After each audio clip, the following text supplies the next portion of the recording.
नमस्कार, भारतीय नाईकमध्ये आपलं स्वागत आहे। मी अभिजित कांबळे। बारामती प्रांत अधिकाऱ्यांनी लावले काय?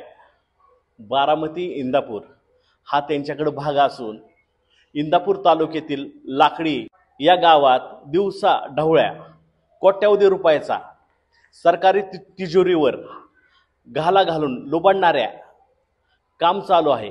तरी देखील इंदापूरचे तहसीलदार व प्रांत झोपेचे सोंग घेऊन सदर प्रकरणाकडे जाणून बुजून कानाडोळा करत आहेत।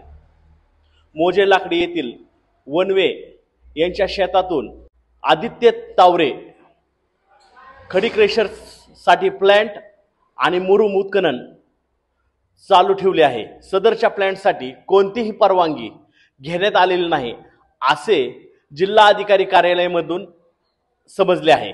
परंतु आतापर्यंत कुठलीही रॉयल्टी भरलेली नाही, तरी देखील सदर प्लांट